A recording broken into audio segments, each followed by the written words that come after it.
I am Ferdinand Marcos, and I am the President of the Republic of the Philippines. I stand today on behalf of 110 million Filipinos. Hi everyone, hello University again. Shout out sa inyo mga kababayan. So, mayroon tayong upload videos mga besa. Nako, nag-alboroto na naman guys si Mount Canlaon. So, dahil dyan mga bes, ang ginawa ng Pangulo ay to the rescue. Ayan, lumipad talaga siya, no? Papunta dyan sa kay Mount Canlaon para i-briefing kung anong dapat gawin. Para kompleto detalyado mga kababayan. Panoorin nyo po, ganun ka-hands-on, kasuportado ng Pangulo ang bawat region. Okay? Eto na. 15%. So, ibig sabihin, meron na sa taas, pero yung bomb nasa 5 kilometers. At namamaga pa yung vulkan. At meron po nakita ang FIVOX na tatlong senaryo. No? Ang tatlong senaryo, dahan-dahang lalabas yung magma. Matagal. Tutuloy sa paglabas ng lava. Pangalawang senaryo, hahantong sa yung tinatawag yung culminating po na mas malakas. Pero mas delikado po yun sa buhay ng tao. Kailangan nating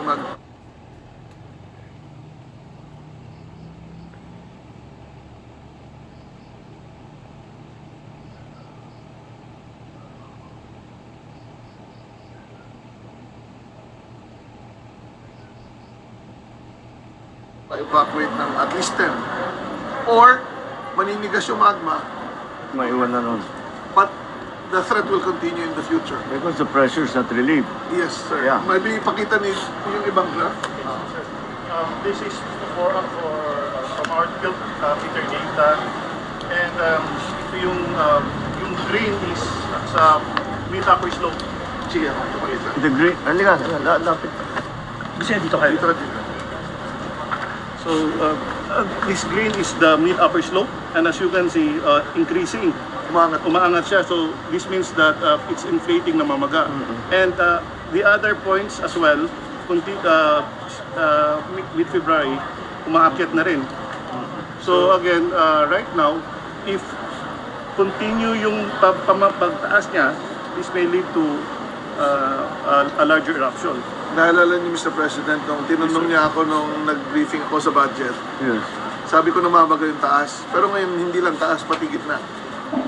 Kasi kung taas lang, very shallow, hindi pa significant ng So pressure. historically, with Canlaon, Wala pang ganun na stage ngayon lang. we've not seen that before. No. In our monitoring, since the 80s. Ngayon lang. way to lead to eruption, not just It can, if it's slow. It may. Yeah. It may. Dahan-dahan, pero matagal. Matagal. Same thing What's with matagal? We will wait for until it erupts. Kaya, Yeah, so like sa- again, there's no That's right, indication that's what like yung the if time tawag natin sir, effusive eruption, like what Yeah. happened in Can be Mayon months or volcano. something. It took, in 2023, it took 6 months. 6 months. Bago, for it to slowly build up and then Hindi, finally. lumabas siya, and paglabas ng 6 months magma, 6 flow. months. 6 months flow. So, that's in Yes. Mayon in 2023. Yes, may lumabas na lava. Yes. That's right, after 6 months, to make it. Non-explosion. That's the least dangerous. Yes. Yes, that's the least. Yeah, that's right. The other one is the magma will solidify. Maninigas na lang siya. Hindi na siya lalabas. Maninigas, it will. Yes. Yung bato. Maging mata. And that takes how many months before it can happen? But then, Makikita natin yan, sir. What could bring that about? That it will just solidify? there's not much pressure.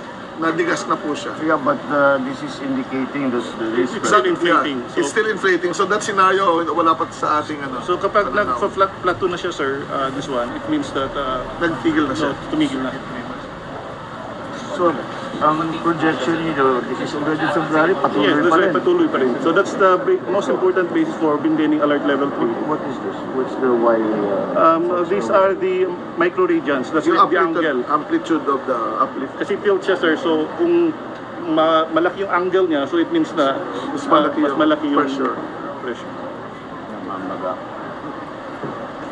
So sa tatlo, sa ngayon, the first two, pwedeng dahan-dahan or pwedeng tumuloy. Based on the data.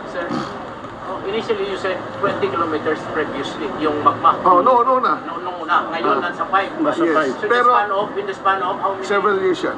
Several years. Pero po, yung nasa 5, meron ng stringer na umabot sa taas. Kaya meron tayong phreatic eruption and pagbubuga ng abo, Pero meron ng parang kumbaga ito, merong sanga-sanga na umabot sa ibabaw. dike tawag namin dyan. Dahil. Hindi pa na buwan lang yung 25. Years po yan. Kasi expected na yung rate. Year po, expected yan. Iba na kasi yung bato dun sa ilalim, Parang- may nalulusutan. Meron solid eh. Para pong Taal Volcano, ang Taal Volcano sumabog ng 2020. 1990 pa siya dahan-dahang umakyat. Hindi unlikely na tubo na in less than a year, akit na siya. So, iba-iba po ang rate ng activity.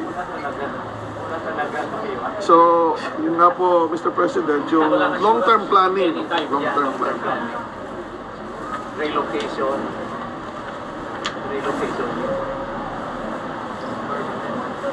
So, it may release the magma slowly, Or it may solidify, Or it is that may have an explosive will eruption. have an explosive release. If it's explosive eruption, it would only take probably a few weeks. But then it's dangerous kasi merong pyroclastic density. Malayo ang abot. Pero one time lang yun. One time, then tapos na. At least we can- Hindi naman po one time, mga series of... series of eruption. But not as long as 6 months. Like what Parang happened ano in- ba? As long as 6 months. Naubos na yung galit mo. Is that eruption with rocks and everything? Yes, with ash and rocks. With ash and... That's more dangerous. We don't want that. Solidify yun ang delikado. Ay, hindi po. That's what we want. That's what you want. That's what we want. Isn't it that kung mag-solidify siya, maliit yung exhaust niya, wala na. Pero hindi pa, may danger pa rin. May danger pa rin. Hindi ma-release yung Parang ano, pressure. parang pinuspon mo lang. Oo. For several years. Kaya nga po continuous ang What monitor. happens if you notice that it has solidified? It will, ano po, yung inflation po, yung magfa-flatten. So alert level goes. Mababa po. We will Mababa. lower it to alert level 2. But right now, again, as yung tilt meter natin data showing continuous pa rin yung inflation. So, This is yung already data would February. indicate first two options, slow or explosive.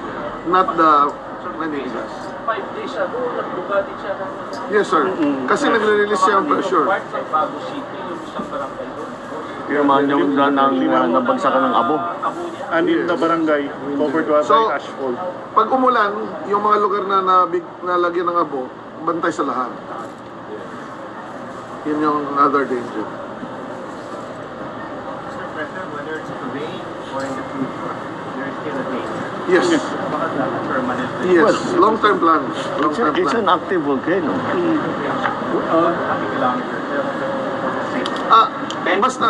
Basta ang permanent danger zone, 4. Yeah. Wala talaga dapat mahalin doon. Then the others can be adjusted to the point that there will be evacuation from time to time. If you want that. Kasi, or you move the houses away, use the other areas for agriculture only. But very difficult, dapat sa mga tao din po yun. Yes. Tulad sa If I may, I am Mayor Cardenas of Canlaon. My city, the farthest barangay that I have from the crater is 13 kilometers away from the crater. And on alert level 3, expanded, within the 6 kilometers, it is not allowed to stay. So I have, as of now, 8,000 individuals outside being allowed to go outside 6 kilometers. Then as of now, we prepare a short-term and long-term development plan, which we have seen because we do not want to disobey the mandate of the two boards. So as of now, part of the short-term plan, it is we let the evacuation center, but we all know that the law says we are only allowed to stay at the evacuation center for 15 days. That is why we are asking clearance to the regional director on the head to extend the stay of the So you saw we are only allowed for 15 days. Sabi ng DepEd. So, for now, Mr. President, no, I took an initiative with the governor. We bought an area for 5 hectares beyond the 10 kilometers danger zone if worst case scenario or so we are asking your good office that if ever you can provide us the permanent evacuation center for that purpose. So on my end, on the city, I already bought an area for 5 hectares ready for evacuation center, permanent evacuation center intended for the 2,400 families. So that my plan is that their sons and daughters that will get married will not be allowed to erect houses on that area. Wala nang bago. Wala nang bago. Oo. So they'll be relocated. So Good we idea. will just ask the national government to help us in providing But take note I of will this. just Kasi DSWD here, take note that they need the evacuation center. Tama nga naman. So yung In Canlaon. Oh. Yes, sir. Yeah, good. So we will see. Meron na pala silang site. Oh, nakapili na ng site. But in the very long term, what really, before that, how many people are in the danger area that live in the, kahit na wala sila ngayon, Within 4 kilometers. that they live within 4 kilometers? With How many, ilan ang, ano? yung sa amin, Mr. President, we have 8,000 individuals residing within the 6 kilometers and only 47 families residing within the 4 kilometers. So I already took an initiative to let that 47 families get out on the 4 kilometers. But the 8,000 individuals within the 6 kilometers danger zone, that is our problem. They are residing on the evacuation centers, which is the deep end, and the relatives residing beyond the 6 kilometers. So yun yung problema namin because the area under the NIPAS law dati on 1986, they are allowed to fill that area. But the problem is they make their houses on that area supposedly they are just using it for agricultural purposes. Because during the time of your father, Ferdinand Marcos Sr., the inhabitants of that area is allowed to live, but not To reside. that area. But the problem, as time goes by, they build their houses in that area. That is why we would like to ask DENR and PAMBI to try to really impose the law within that area because we are 6 cities, 7, I think, MKM, Mount Canlaon National Park, we are 6 LGUs within that, and we do not have authority on that area because it's the DENR and the PAMBI who are authorized for the implementation of law on that area. So, if I may, Mr. President, no, as of now, it's just a humble suggestion that if there are construction materials being delivered on that area, there's a need of certification coming from the ENR or PAMBI so that the continuing build of infrastructure in that area will be prevented. Kasi hindi naman namin hindi namin Hindi nyo kayang pagbawalan. hindi namin kaya pa kasi we do not have authority and jurisdiction on that area. It's the PAMBI and the ENR. Protected area po kasi. O ilan yung ganun? Ilan yung nasa loob pa? As of How many altogether? Sa akin, Mr. President, wala sa force. wala na sa force. Wala na. Sa akin, sa 6 akin, Meron pa. Itong Ito na mga nandito ngayon. Okay, the 300 plus families. Yeah. The Castillana, ang pinaka ngayon. Sa Occidental. Oh. So, in the 4 kilometer radius, I have 36 transfers. But within the 46 kilometer radius, I have 2,300 families. But the affected families within the 5 franchises within the mountain level, it's unlimited sa under level 4, 11,000 families will be destroyed. So, I have a proposal from Lacson that we are planning to buy a property for the permanent relocation. And we have discussed already with Joseph that for now, I am the biggest numbers of individuals within the 4 to 6 kilometer radius. So that's why I am asking for some financial assistance for the property to be bought by the local government. What's the block? 4 to 6. Yung area na yung tinitingnan, malayo. Outside the system. Actually, the proper of La Castellana, it is 16 kilometers away from the so it's about so we have two areas na pinapropose to be purchased by the local government. But then ay ang municipality na talagang laki yung pati silang pinaka mabigat ang tama eh. So, nakasaya. Pinakamalaki at saka municipality maliit na yung bayan. Kaya sabi ko kayo, sabi ko sana pipila na lang sila ng lupa and then tulad lang sa Gaano kalaki yung lupa na tinitignan nyo? merong nag-offer na 16 Hectares. hectares, yung isa 9, yung isa 8.3. So tatlong area yung nag-intend sila sa May ginagawa. Pero hindi pwede kasi we cannot just magpatayo lang ng bahay. Kailangan lahat ng ibang facilities, kailangan maglalagay tayong kalsada, kaya kailangan isama natin dun sa estimate natin. Because you're going to have to put sewage, you're going to have electricity, yung water supply, lahat yan para kung ililipat mo na ganun. And then you have to also think, anong trabaho nila? So kailangan may lupa kung mga farmers meron silang nagagamit na so it's not just hindi lang yung pagpatayo ng bahay. Yung na-experience namin sa Yolanda nagpatayo sila ng bahay ng kung saan ang layo sa trabaho, walang kumuha, walang gumamit, tapos wala pang tubig, wala pang sewage, wala pang kalsada. Pero may initial kami proposal where the 36 household lang muna sa 4 kilometer zone na owned by the municipality. Nandiyan na rin ito yung estimate na kung saan nakaipon na sana sa yung simula ko ng June. Hindi pa sila nakauwi. Mga almost 8 months na sila. Oh, 8 months? 8 months na sila. So, yung Kaya naubos ng lupa.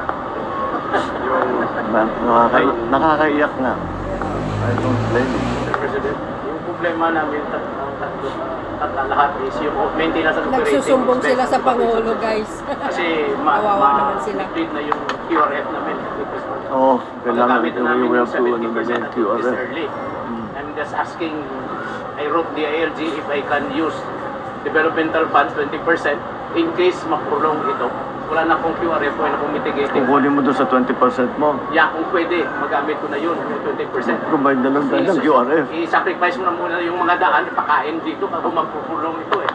Ang hirap niya, kaya 20% ginagamit natin yan eh.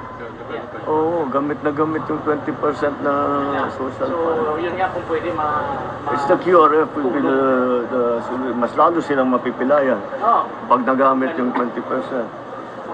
Pati kasi iniisip ko na yung recovery. yeah. Di ba? Kailangan mo yan para pakapag-recovery, rehabilitation, reconstruction, gano'n. In phases. Yeah. Siyempre susunod. Ang problema talaga natin, wala tayong timetable. Yeah. Nakabang lang tayo sa bulkan. Pero pwede natin, we can already get started doon sa mga long term.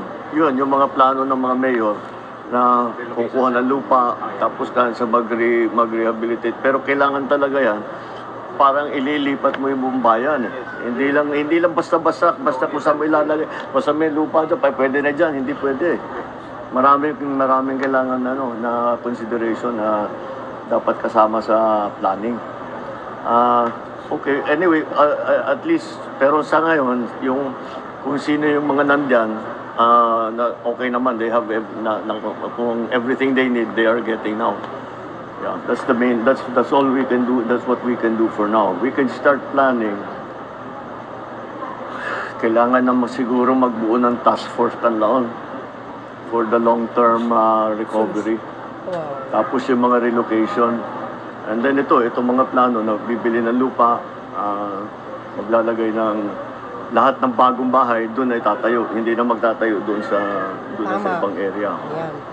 Yeah, but that will pero even that hindi natin masimulan ngayon. We cannot do that now. Mr. President, Oh.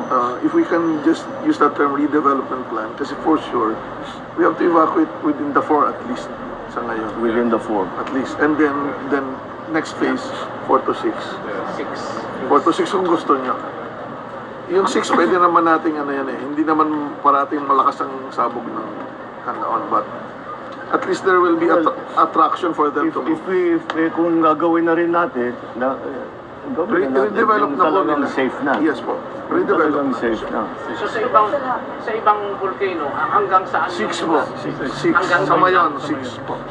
So ngayon, 4 is 10 tayo. Hindi naman po. Ang permanent danger zone is 4. 4. The reason why we extend it is the danger increases. Yeah. As the volcano will explode, we just need to move people away. Pag tapos na eruption, pwede siya bumalik. So mag-4 sa 10 kilometers na. As Ngayon, 6, 4, 6, plus 4. Pag nag-alert level 4 po. Yeah, yung mga level 4, 10 kilometers.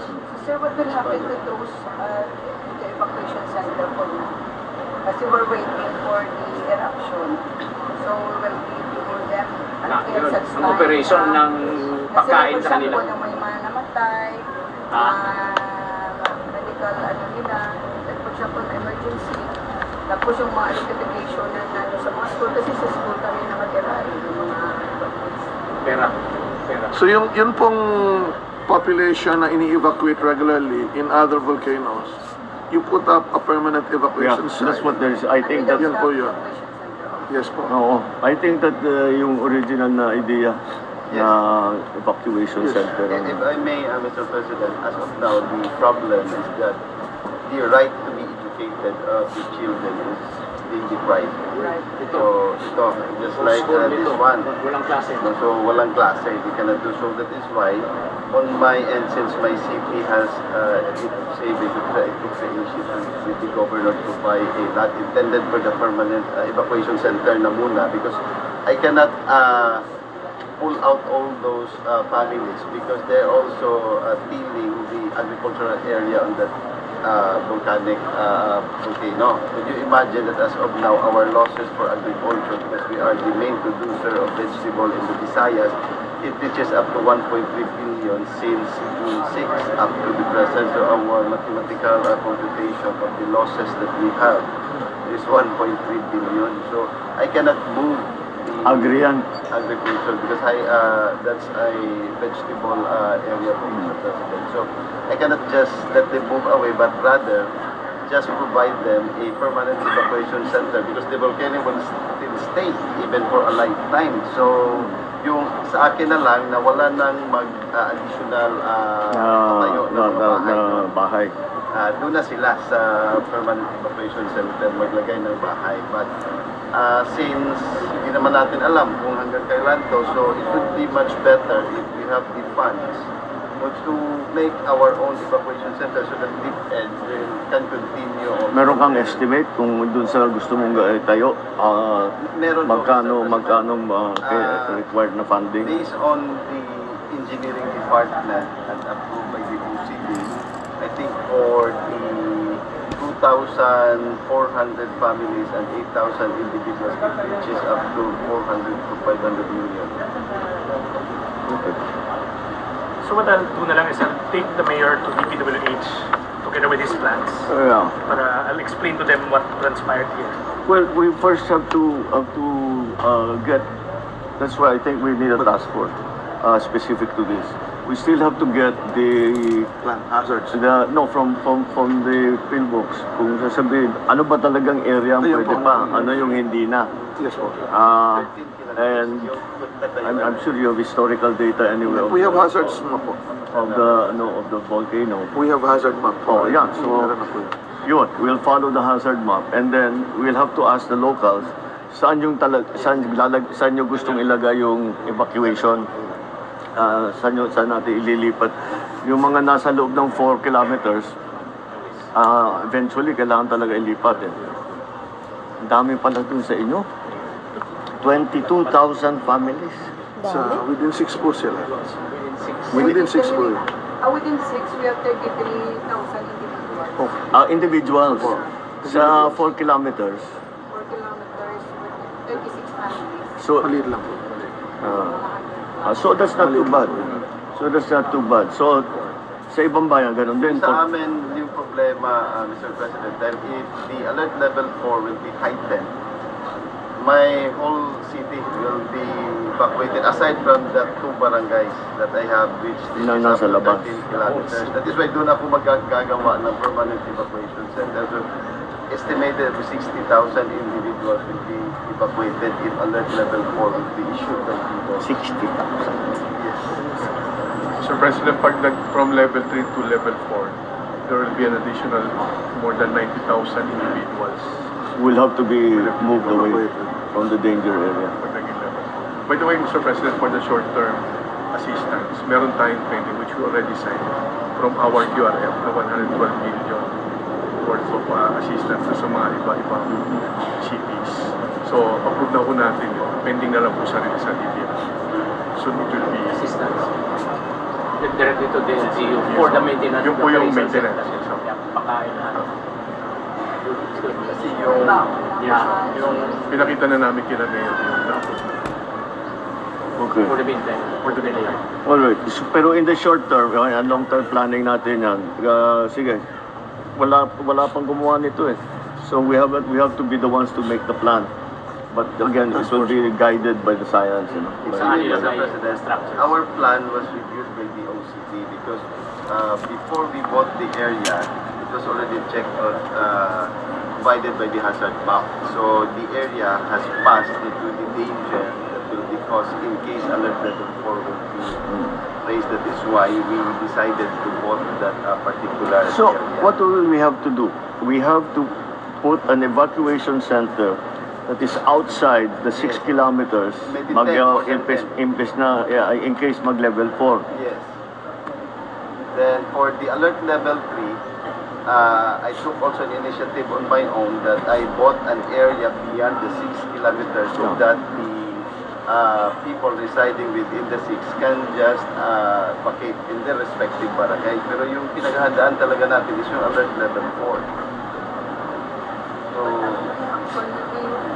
at saka ngayon, yung ongoing problem. Kung mag-alert level 4, we will have to move, you said 60, Additional 90,000. 90,000. Where will they go to?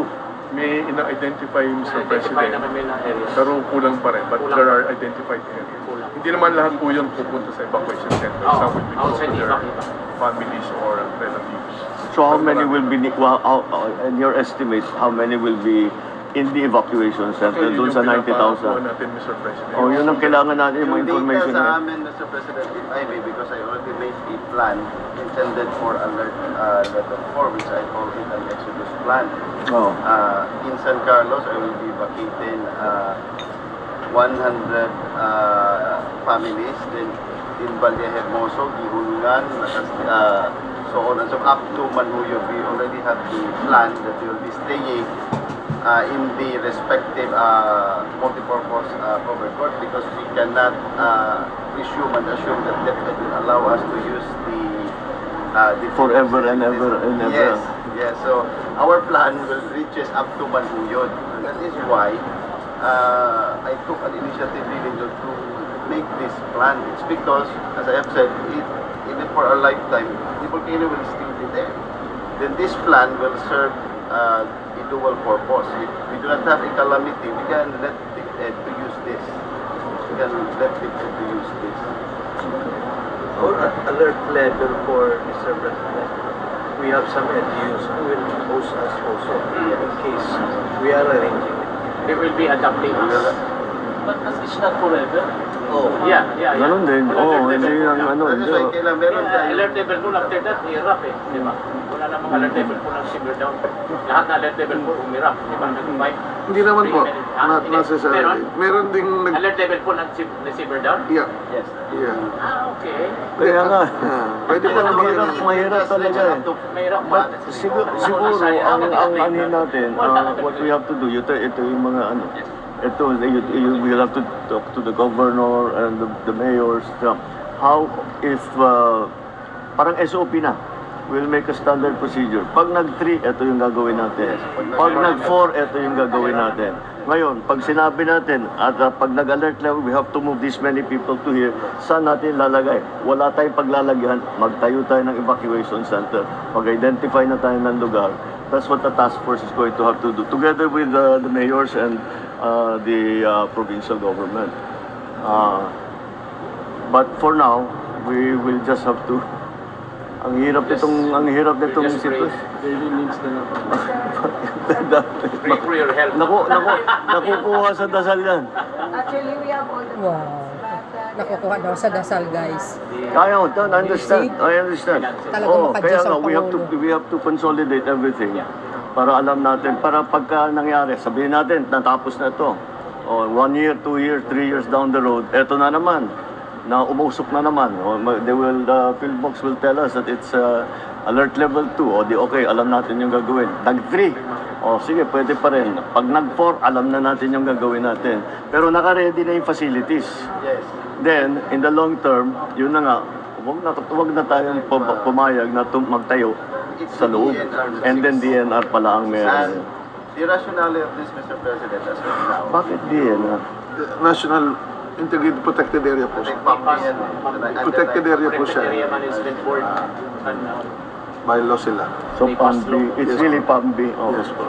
In addition, Mr. President, as of now, it's really shall I say, it's not a smart spending on the part of every LGU and the national government, because if we are using different facilities, the SWD and other agencies are spending also themselves for QRF travel. So, malaki yung ginagastos nila galing sa kanilang pondo. Unlike if we have the permanent evacuation center, it's the city that will manage, because it will look like a subdivision of our own being managed by the city. Unlike now, that the DSWD will bring 20 of their personnel helping us to manage its camp. The PBOLs will also, DOH is also there. So it's So, really... who will have to be on this? Sir, if I may... Well, of course, the local governments will definitely be part of it. PhilBox will have to be part of it. Public Works. Di ba sa Disud, we are into high-rise. Wala pang tailored fit na ano eh. Na vertical. Horizontal fit na lang. Horizontal. Dapat tailored fit. Kasi when we have a meeting on the volcanic eruption, the governor, the volcanic eruption task force, I asked them. So they do not have a program intended for a bungalow type. All they want is the three-story type of vertical sila. We need to have a tailored fit program regarding this. Second, we all know that this would not have the money on this. They're only shouldering the interest of the Pag-ibig. It's the Pag-ibig that will fund actually, and this will just the agency that will shoulder the 7% interest, I think, for the Pag-ibig. So I think, I don't know what's for special fund, or Mr. President, siguro maglagay na lang tayo ng volcanic eruption fund dito, because we have all volcano in the entire country.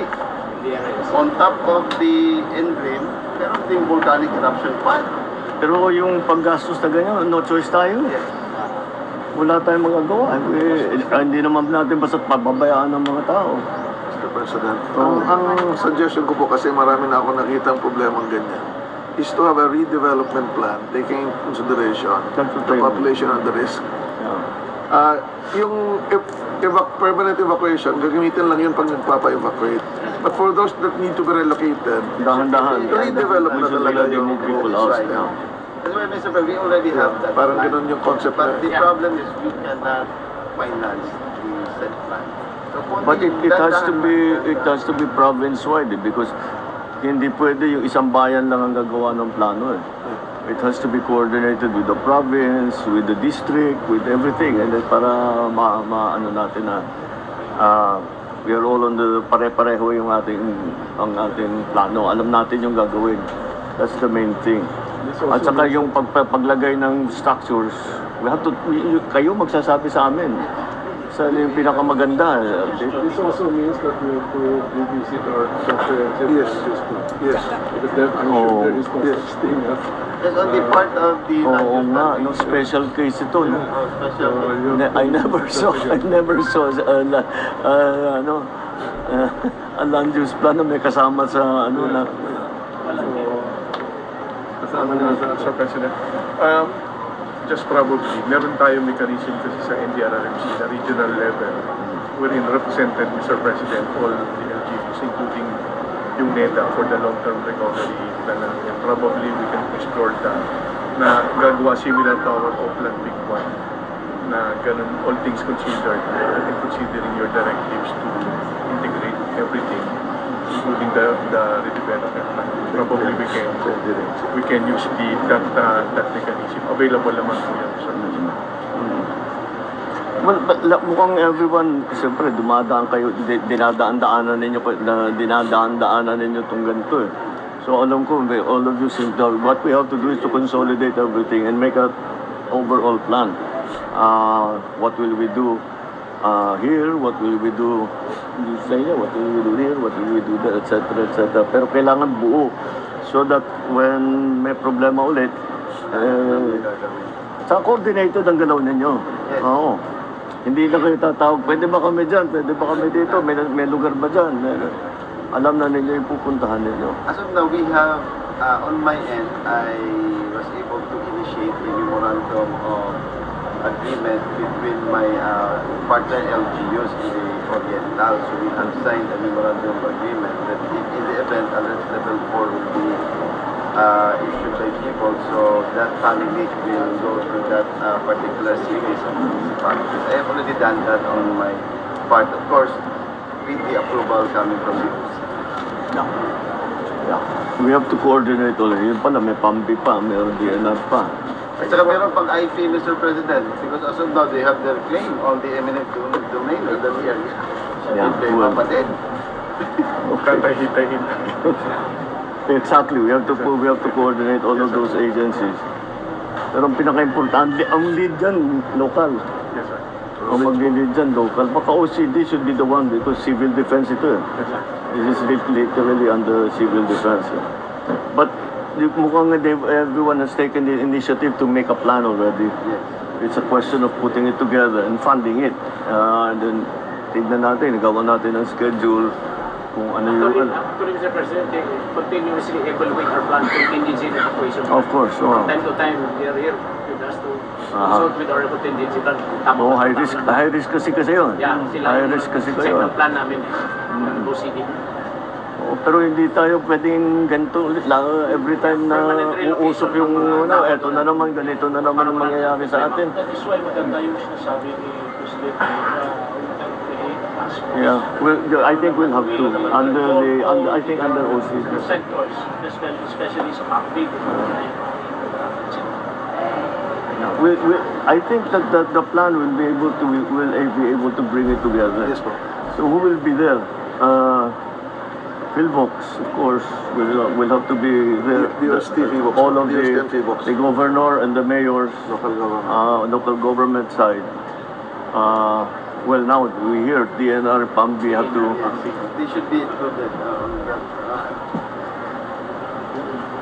or otherwise, if the mayor will be authorized to have an authority over that area, then there's no problem. So, we're going to implement. Kaya nga. So you have to get it. You have to get those plans now. At least this is for the long term. For the short term, ano pang kailangan gawin? Para sa o yung QRF niya. Everyday operation ng maintenance ng evacuation center. Hindi na quick response yan. Buwan-buwan na ito eh. Dalawang buwan. Saka personal expenses nila, wala silang... Yung mga tao, no? Nagbibigay tayo pero I'm sure kulang yan eh. Oh. Mr. President, if I may, if pwede na ma-schedule natin sila on top of the foods and non-food items that we are giving them, if pwede, kahit mabigyan lang natin sila every month ng expa o tupad, kahit 3,000, 5,000 per family, that will do. That will do. No? Kahit gano'n na muna, yung educational cash assistance, meron naman tayong assistance coming from CHED, amounting 10,000 every college student. Pero yung importante talaga, Mr. President, just to boost the morale of the evacuees. May ma-receive lang sila kahit 5,000 a month na lang, but in return, patrabahuin namin sila to hit the streets, para meron din talaga silang magawa. So we actually started the financial assistance. We'll just keep on continuing it. Yeah.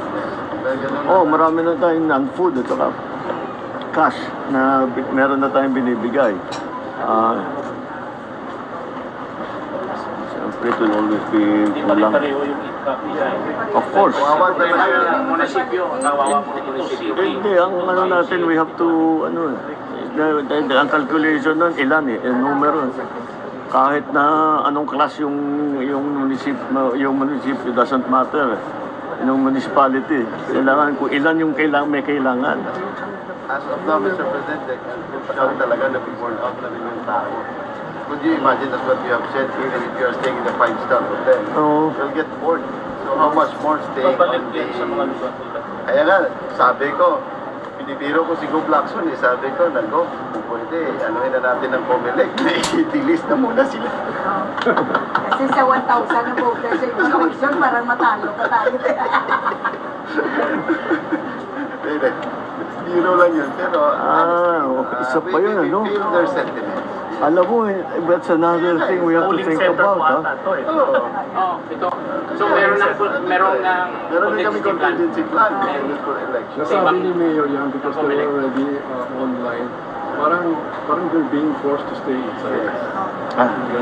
So that will reflect on the leaders.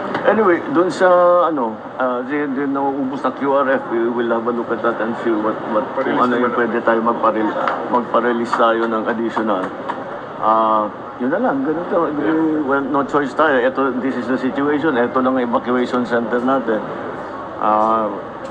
Baka maihabol natin something temporary, but wala. Yung gusto ng tao, umuwi. And I don't blame them. Yung continuity na lang ng MOE namin for the foods. Kasi ngayon, wala na kami. Yung QRF namin, ubus na. Oo, sige. Kawawa na sila, guys. On Nagsusumbong. my end, we are spending as of now 600,000 a day. A day? Yes. Because I am feeding almost 4,000 individuals. And at 50 pesos per head, at least, that is 600,000 a day. And last December, binigyan mo kami ng 30 million. Ikaw lang kami, wala tayo Narinig nyo yun, ha? Binigyan sila ng 30 milyon. Ang laka, nagkasumbungan. Okay. Alright. O sige, we'll work on the QRF, yung sa kung ano yung additional funding na magawa natin. Then we'll start doing the longer term planning. O we will do, hanggang nandyan pa to, nandito, hindi pa sila makauwi. Wala. We will just have to keep supporting everybody. No choice naman tayo. Ganyan ka-supportive ang Pangulo. Pag may pangsustento tayo, Mr. President, makukulp namin yan. Pero pag wala na, wala na. Hindi mo naman masisi ang tao. Anong gagawin mo? Ako nga yung kaya ko nang surrender yung daan yung concrete ng daan sa riprap ng makailan dito. Pwede magamit kung 20% development. Thinking on the long run, kasi baka ito Yung 30% wala, immediate ito, immediate. Hindi mo pwedeng i-postpone yan. 20%. Hindi pwedeng mo lang kinakain. 50% outside na voters. Ganyan ka-supportive ang Pangulo. Alright, well, okay, we'll get back to you. Thank you. Pagbuo nga na itong let's meet on this. Let's decide who are the agencies that should be involved. And then sit down together with all of the relevant agencies and put together a plan. Thank you.